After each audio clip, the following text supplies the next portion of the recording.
आप सभी का आपके history YouTube channel history science study में आपका हार्दिक स्वागत, हार्दिक अभिनंदन है। और सर्वप्रथम सभी अभिभावकों को नमस्कार और बच्चों को प्यार भरा आशीर्वाद। इसमें जो बच्चों का सिलेबस जो रूटीन में करवाने के लिए इस यूट्यूब चैनल का क्रिएट जो वो किया गया है, और किसी भी प्रकार से बच्चों को बाधा ना हो शिक्षा के अंदर। और यदि इस प्रकार से आपको समझ में आता है तो आप सब्सक्राइब करके दूसरे बच्चों तक भी जो है पहुंचाने का प्रयास करें, ताकि वो भी अपनी शिक्षा जो है वो ग्रहण कर सकें। तो यहाँ पे आज हम जो है ज़्यादा समय ना गवाते हुए हम हरियाणा विद्यालय शिक्षा बोर्ड भिवानी के मार्च 2020 के अंदर जो परीक्षाएं हुई, और इसमें जो ABCD 4 कोड जो थे, उन चारों कोडों का एक एक करके प्रश्न नंबर 8 और प्रश्न नंबर 28 जो है वो करवाएंगे। और उसके बाद 2019 का प्रश्न नंबर 8 और 28 ABCD कोड चारों कोड जो वो करवाएंगे मैप का। तो आज हम जो है इसकी शुरुआत करते हैं 2020 A कोड से, मार्च का जो है। और अभी मैं प्रश्न नंबर 8 को पढ़ता हूं, जिसमें प्रश्न नंबर 8 में सबसे पहला जो 8वां का पार्ट है वो है वह स्थान जहां गांधी जी ने प्रथम सत्याग्रह चलाया था। जैसा कि आप सभी को विदित भी है कि प्रथम जो सत्याग्रह चलाया वो चलाया था चंपारण में।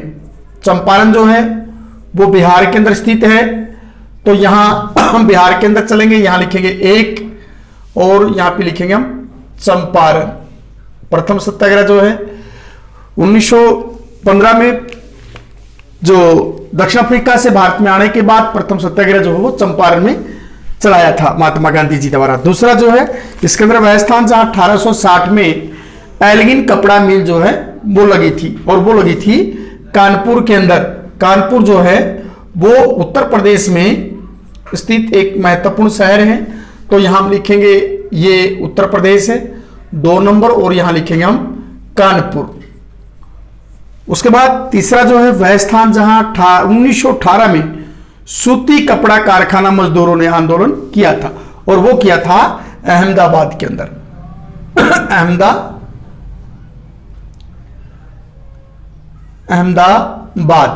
अहमदाबाद जो है वो गुजरात का एक महत्वपूर्ण प्रमुख शहर है। जो गांधीनगर जो उसकी राजधानी है, उसकी राजधानी गांधीनगर में ज्वाइंट शहर है ये। यहां पे हम लिखेंगे 3 और यहां पे हम लिखेंगे अहमदाबाद। अहमदाबाद में मुंबई के बाद दूसरे नंबर पर सूती कपड़ा मिल जो है वो स्थापित है। और 1854 में सबसे पहले जो कपड़ा मिल लगी थी वो मुंबई के अंदर लगी थी, सूती कपड़ा मिल। तो इसमें इसका प्रश्न नंबर 8 का चौथा जो प्रश्न है वो है वह स्थान जहां जनरल डायर के आदेश पर गोलियां चलाई गई थी, और वो चलाई गई थी अमृतसर के अंदर, जिसको जलियांवाला बाग हत्याकांड के नाम से भी जाना जाता है। जो भारत के जो लोग हैं बड़े शांति प्रिय ढंग से जलियांवाला बाग, जो कि जल्ली नामक व्यक्ति का एक प्लाट था, वहां पर बड़े शांति प्रिय ढंग से अपना धरना प्रदर्शन कर रहे थे। जनरल डायर ने बिना किसी चेतावनी के अपने 150 जो सैनिक थे उनके साथ धड़ाधड़ जो है गोलियां चलवा दी, जिसमें कुछ गोलियों का शिकार हो गए, कुछ पैरों के नीचे कुचले गए, और कुछ जो है नजदीक ही उसके अंदर एक कुआं था जिसको आज शहीदी कुएं के नाम से जाना जाता है। जान बचाने के लिए छलांग जो है वो लगा दी, जिसमें हजारों की संख्या में लोग जो है वो मारे गए। तो ये जो अंजाम दिया था, ये क्रूर नरसंहार जो जनरल डायर ने दिया था अमृतसर के अंदर जलियांवाला बाग में। और उसके बाद हम करेंगे प्रश्न नंबर 28। प्रश्न नंबर 28 में जो प्रश्न नंबर 28 है वो इसमें कुछ इस प्रकार से हमने करना है। यहां हम जो है एक संकेत देंगे। ये 3 है जो ज्योग्राफी से संबंधित है। यहां पे 1, यहां पे 2, यहां पे 3, ये इस प्रकार से बाहर जो है लगा लेंगे निशान। और जो इसमें सबसे पहला प्रश्न नंबर 28 में पूछा गया है A कोड में मेटूर बांध जो है वो कावेरी नदी के ऊपर है। कावेरी जल विवाद जो कि तमिलनाडु और कर्नाटक के बीच में जल को लेकर विवाद है जो सुप्रीम कोर्ट में भी मैटर चला हुआ, जैसे हरियाणा और पंजाब के मध्य SYL का मुद्दा है, जैसा कि सभी को पता है, सतलुज यमुना लिंक नहर। तो इसी प्रकार से कावेरी को लेकर, कावेरी जल विवाद को लेकर कर्नाटक जो इस साइड में है और तमिलनाडु जो इस साइड में है, यहाँ पे इनका जल विवाद जो है वो चला हुआ है, कावेरी भी। उसी के ऊपर, इस कावेरी के ऊपर, कावेरी नदी के ऊपर जो है बांध है, जो है मेटूर बांध। और यहां पे हम लिखेंगे 2 में, जैसे यहां पे हम मेटूर बांध। उसके बाद दूसरा जो है वो है भिलाई लोहा इस्पात संयंत्र। जो भिलाई है वो हम लिखेंगे, यहां पे लिखेंगे भिलाई इस्पात संयंत्र। और हम चलेंगे ये भिलाई इस्पात संयंत्र जो वो छत्तीसगढ़ के अंदर है, यहां पे हम लिखेंगे 2 नंबर, यहां पे हम लिखेंगे भिलाई इस्पात संयंत्र। उसके बाद तीसरा जो है कांदला बंदरगाह। कांदला जो है वो गुजरात में है, ये गुजरात है और गुजरात में यहां जो है ये कांदला बंदरगाह है, कांडला बंदरगाह। बंदरगाह जो है जो स्थल मार्ग होता है, जो स्थल होता है और जो जल होता है समुद्र का जो किनारा, उसके क्षेत्र को, उसको जो है पोर्ट या बंदरगाह जो है कहा जाता है, उसको पत्तन भी कहा जाता है, पत्तन। तो इस प्रकार से कांदला बंदरगाह जो है वो गुजरात में, यहां पे हम 3 नंबर में यहां पे हम लिखेंगे कांदला बंदरगाह, कांडला बंदरगाह। तो इस प्रकार से ये कांदला बंदरगाह जो है ऐसे शो करेंगे। उसके बाद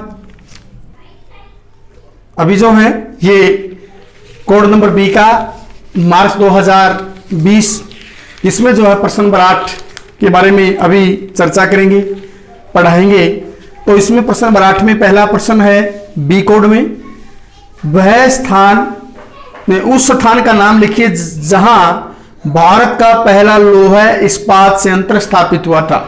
तो सबको पता है भारत का पहला लोहा इस्पात संयंत्र जो है वो जमशेदपुर के अंदर, जमशेदपुर जो झारखंड के अंदर है।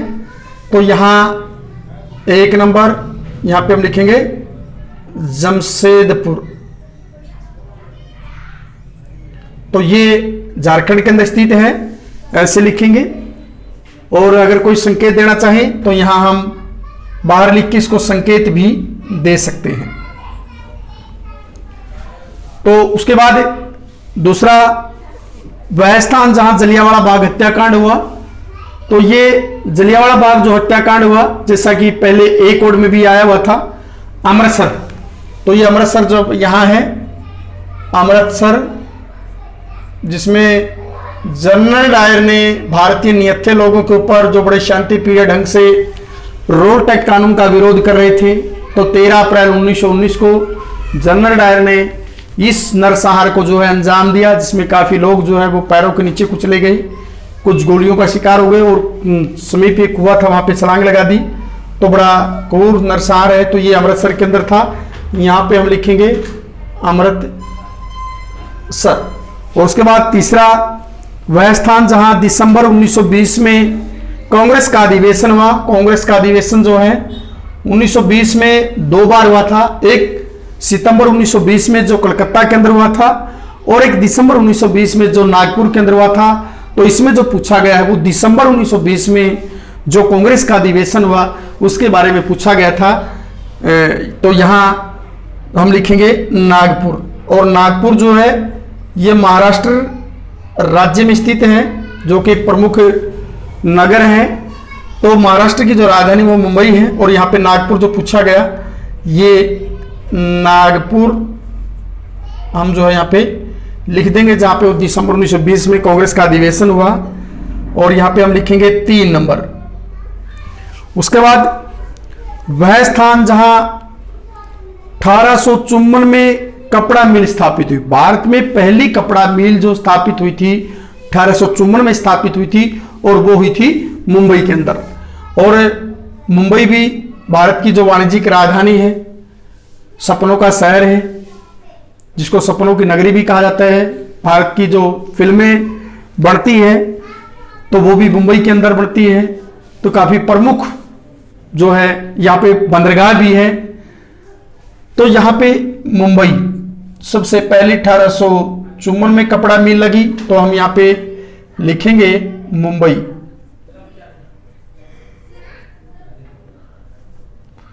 और यहां पे हम लिखेंगे 4 नंबर। तो इस प्रकार से हमने सीखा बी कोड का ये 8वां प्रश्न था। उसके बाद हम प्रश्न 28, जो कि यहां पे 3 क्वेश्चन दिए गए हैं। प्रश्न नंबर 28 में 3 अलग अलग 3 मार्क्स का है, जो 3 अंक का है। इसमें सबसे पहला जो पूछा गया है वो है हीराकुंड बांध। हीराकुंड जो बांध है वो महानदी के ऊपर है, सबको पता है, उड़ीसा के अंदर। यहां वही पूछा जाए, जो पूछा गया है वही हम जो है वो लिखेंगे, हीराकुंड बांध। तो यहां हम जो है ये 1 2 3 यहां हम बाहर डालेंगे और इसका एक संकेत देंगे। और ये संकेत जो रहेगा, जैसा कि यहां पे ऐसे रहेगा, हीराकुंड बांध महानदी के ऊपर है, जो उड़ीसा के अंदर स्थित है। तो ये महानदी, और यहां पे हम लिख देंगे हीराकुंड बांध। ये पारादीप जो बंदरगाह है उड़ीसा में स्थित है, तो इसके नजदीक है ये जो महानदी है। और उसके बाद ये जो है बंगाल की खाड़ी में गिर जाती है महानदी। और दूसरा जो है इसके अंदर विजयनगर इस्पात केंद्र, विजयनगर जो है वो कर्नाटक में स्थित है। विजयनगर कर्नाटक की जो राजधानी है, सबको पता है, वो बेंगलुरु कर्नाटक की राजधानी है। और यहां पे जो पूछा गया है विजयनगर इस्पात केंद्र, तो ये कर्नाटक इस साइड में है। तो यहां पे हम लिखेंगे 2 नंबर, यहां दिखाया गया है एक प्रकार से इस चिन्ह के रूप में। और यहां पे हम लिखेंगे विजयनगर, यहां बल्कि यहां दे दे थोड़ा सा इस साइड में 4 में, सॉरी 3, कितना है 2 केंद्र है। तो ये कर्नाटक केंद्र विजयनगर इस्पात केंद्र। उसके बाद है चेन्नई बंदरगाह। चेन्नई को मद्रास के नाम से भी जाना जाता है।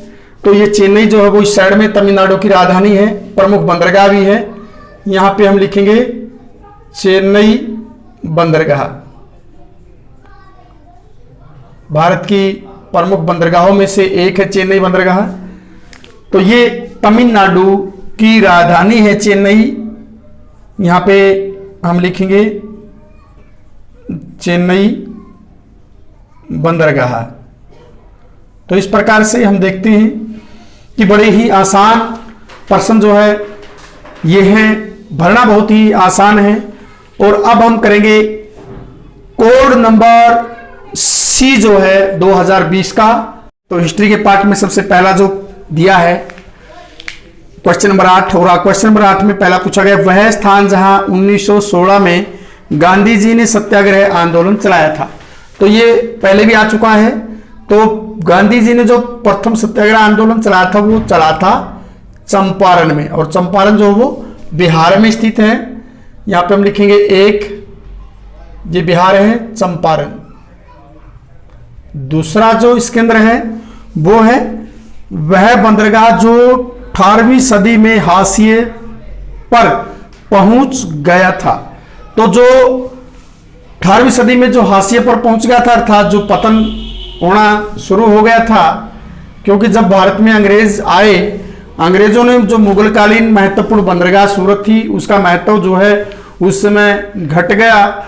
और कलकत्ता, बंबई, मद्रास से ज़्यादा जो है ये माल का आदान प्रदान होने लगा, जिसके कारण जो सूरत बंदरगाह वो अपना वैभव खो चुकी थी। तो ये जो है सूरत है जिसने 18वीं सदी में हाशिए पर चली गई, और जो सूरत है वो हमारे गुजरात में स्थित है।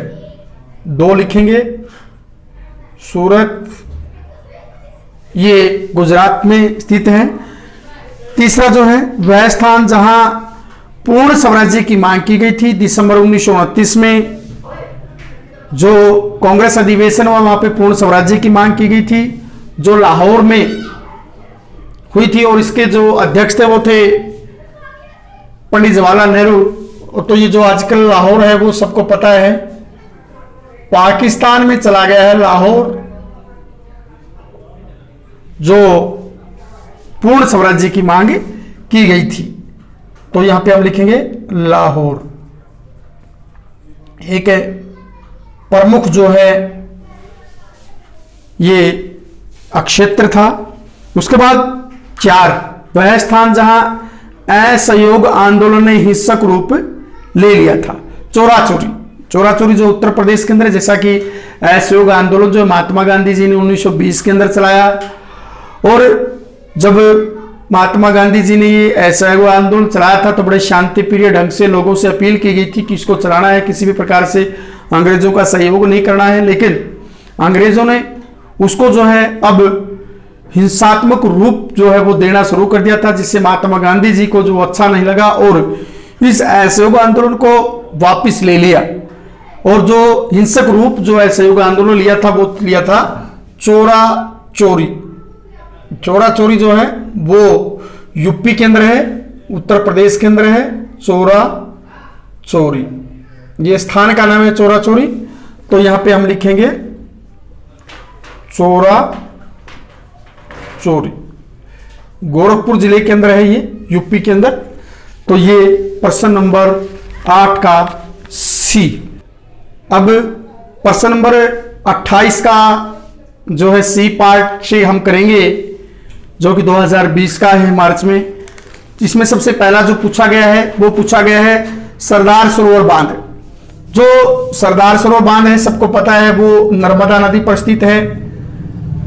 ये सरदार सरोवर बांध काफी आज जो है वो महत्वपूर्ण हो चुका है, क्योंकि विश्व की जो सबसे बड़ी प्रतिमा है, जो सरदार पटेल जी की प्रतिमा है, वो नर्मदा नदी के ऊपर ही स्थित है। यहाँ पे 30 जो है प्रमुख बांध है, जिसमें सरदार सरोवर बांध और महेश्वर बांध काफी प्रमुख है। और इन बांधों का जो निर्माण किया गया था वो जो गुजरात की शुष्क धरती को जो है उपजाऊ बनाने के लिए, अर्थात जो दूर दूर के जो क्षेत्र थे उनमें पानी पहुंचाने के लिए इस सरोवर बांध, जो सरदार सरोवर बांध, उसका निर्माण जो है वो किया गया था। तो कौन सी नदी के ऊपर है? ये है नर्मदा नदी के ऊपर है। और यहां पे ये गुजरात के अंदर स्थित है सरदार सरोवर बांध। यहां पे हम लिखेंगे 1 नंबर, और यहां पे हम लिखेंगे सरदार सरोवर बांध, गुजरात में स्थित है ये। उसके बाद हम दूसरा सेलम इस्पात केंद्र, ये सेलम जो है वो तमिलनाडु में स्थित है। सेलम इस्पात संयंत्र तमिलनाडु, जिसकी राजधानी चेन्नई है, तो ये यहां स्थित है सेलम। यहां हम लिखेंगे सेलम इस्पात संयंत्र, सेलम इस्पात संयंत्र। तो इस प्रकार से काफी आसान है मैप को भरना, ज्यादा पजल होने की जरूरत नहीं है, बिल्कुल सिंपल तरीके से जो है इन मैपों को भरे। जैसा कि हरियाणा विद्यालय शिक्षा बोर्ड भिवानी के जो पेपर हुए थे उनमें काफी बच्चों ने इसको छोड़ दिया था, जो कि बड़ा दुखदाई था। ऐसा ना करें, बहुत ही आसान। और उसके बाद जो तीसरा जो पूछा गया वो कोची बंदरगाह पूछा गया है, जो केरल के अंदर है। यहां पे हम लिखेंगे कोची बंदरगाह। जो कोची बंदरगाह है वो केरल के अंदर है। जैसा कि केरल जो है ये इस साइड के अंदर है, बंदरगाह जो हमेशा किनारे पर होती है। यह हम लिखेंगे 3 नंबर, और यहां पे हम लिखेंगे कोची बंदरगाह। तो इस प्रकार से काफी आसान और इजी होता है मैप को भरना। तो आप हौसला बनाए रखिए और किसी भी प्रकार से उसको अधूरा ना छोड़े। जो भी मेरे हाथ में जो क्वेश्चन पेपर है वो है कोड नंबर डी। इसमें कोड में क्वेश्चन नंबर 8 हम जो करेंगे वो क्वेश्चन नंबर 8 में है, वह स्थान जहां गांधी जी ने नमक कानून तोड़ा। तो गांधी जी ने जो नमक कानून तोड़ा था वो तोड़ा था दांडी के अंदर। ये दांडी जो है वो गुजरात में स्थित है और समुद्र के किनारे जो है वो नमक बनता था। तो इसमें दांडी ऐसे हम लिखेंगे और यहां पे हम लिखेंगे 1 नंबर। तो यहां पे नमक कानून तोड़ा था क्योंकि नमक को बनाने की जो इजाजत थी वो सिर्फ और सिर्फ अंग्रेजों को फैक्ट्री के माध्यम से बनाने की इजाजत थी, और उसके बाद जो है वो दुकानों तक पहुंचता था और दुकानों से वो बिकता था। इस प्रकार से जो नज़दीक के लोग होने के बावजूद भी वो उस नमक का प्रयोग, वहां पे नमक नहीं बना सकते थे, उसका प्रयोग नहीं कर सकते थे, उनको भी दुकानों से खरीदना होता था। तो इस प्रकार से काफ़ी एक प्रकार से अपमानित लोगों को जो है होना पड़ता था। ऐसे क्रूर जो नियम जो है अंग्रेजों द्वारा बनाए गए थे। तो इस प्रकार से अगला जो प्रश्न हमारा है, वह स्थान जहां सितंबर 1932 में पैक्ट पर हस्ताक्षर हुए। जो 1932 में महात्मा गांधी जी की और डॉक्टर बाबा साहब भीमराव अम्बेडकर की जो मुलाकात हुई थी, और उसको जो है पूना पैक्ट के नाम से जाना जाता है। इसमें जो पूना पैक्ट ये जो मुलाकात हुई थी ये पूना में हुई थी। तो सितंबर 1920 में जो है 1932 में जो पैक्ट पर हस्ताक्षर हुए थे वो पूना में हुए थे। और पूना जो है वो महाराष्ट्र का एक शहर का नाम है पूना, जो प्रमुख शहर है। उसके बाद है तीसरा में जो है ये है, वह स्थान जहां 1917 में जूट मिल स्थापित हुई थी। तो जो 1917 में जूट मिल स्थापित हुई थी, सेठ हुकमचंद जी के प्रयासरत से, उनके प्रयत्नों से कलकत्ता में जूट मिल जो है वो स्थापित हुई थी। तो 1917 में जूट मिल स्थापित हुई थी कलकत्ता में। तो यहां पे हम लिखेंगे कलकत्ता। कलकत्ता जो है वो पश्चिमी बंगाल की राजधानी है और हुगली नदी के आसपास जो काफी जूट पैदा होता है। तो यहां काफी फेमस है जूट के लिए। तो यहां हम लिखेंगे पश्चिमी बंगाल के अंदर जो ये कलकत्ता है, यहां पे हम लिखेंगे 3 नंबर डालेंगे और कलकत्ता। ये पश्चिमी बंगाल की राजधानी। उसके बाद 4 प्रश्न जो है, ये प्रश्न नंबर 8 का चौथा जो पार्ट है वह है स्थान जहां मार्च 1919 में खिलाफत समिति का गठन किया गया था। तो ये जो खिलाफत कमेटी का गठन जो 1919 में हुआ था वो मुंबई के अंदर हुआ था। मुंबई जैसा कि बताया है, भारत का सपनों का शहर, भारत की वाणिज्यिक राजधानी, एक बंदरगाह। तो ये मुंबई जो है वो काफी महत्वपूर्ण बंदरगाह है, विदेशों से काफी सामान आता और जाता है। तो ये मुंबई है जो महाराष्ट्र की राजधानी है। तो यहां पे 1919 में खिलाफत समिति का गठन किया गया था। अब हम करेंगे इसमें से प्रश्न नंबर 28 जो कि ज्योग्राफी से संबंधित है। और इसमें 3 नंबर के प्रश्न में जो पूछा गया है, सबसे पहला जो पार्ट पूछा गया है इसमें राणा प्रताप सागर बांध। जो राणा प्रताप सागर बांध है वो चंबल नदी जो है ये जो राजस्थान में है वहां पे स्थित है सागर बांध। राणा प्रताप सागर बांध जो है ये बताया है चंबल नदी के ऊपर, जो राजस्थान के अंदर है ये। तो यहाँ पे राजस्थान है और इस राजस्थान के ऊपर इसमें जो है ये राणा प्रताप सागर बांध है। ये काफ़ी प्रमुख बांध जो है ये राजस्थान का है। यहाँ पे ऊर्जा अर्थात बिजली जो है वो बढ़ाई जाती है, पैदा की जाती है। उसके बाद दूसरा जो है वो है बोकारो इस्पात संयंत्र। जो बोकारो इस्पात संयंत्र है वो जो है वो है झारखंड के अंदर। बोकारो इस्पात संयंत्र या केंद्र, या हम यहाँ पे केंद्र भी लिखा है, यहाँ पे केंद्र लिखा हुआ है, केंद्र, ये केंद्र है। तो यहाँ बोकारो इस्पात जो कि झारखंड के अंदर है, यहाँ पे हम लिखेंगे 2 नंबर, यहाँ पे हम लिखेंगे बोकारो इस्पात केंद्र, जैसा कि झारखंड के अंदर बताया इसको, ऐसे हम जो है वो लिखेंगे। उसके बाद हम इस 28 में तीसरा पार्ट जो है वो विशाखापट्टनम बंदरगाह। विशाखापट्टनम जो है आंध्र प्रदेश में स्थित एक प्रमुख बंदरगाह है। यहां हम 3 नंबर में लिखेंगे विशाखापट्टनम, विशाखापट्टनम बंदरगाह। तो यहां विशाखापट्टनम बंदरगाह जो है यहां है, ये आंध्र प्रदेश, और यहां इस समुद्र के तट पर हम लिखेंगे विशाखापट्टनम, विशाखापट्टनम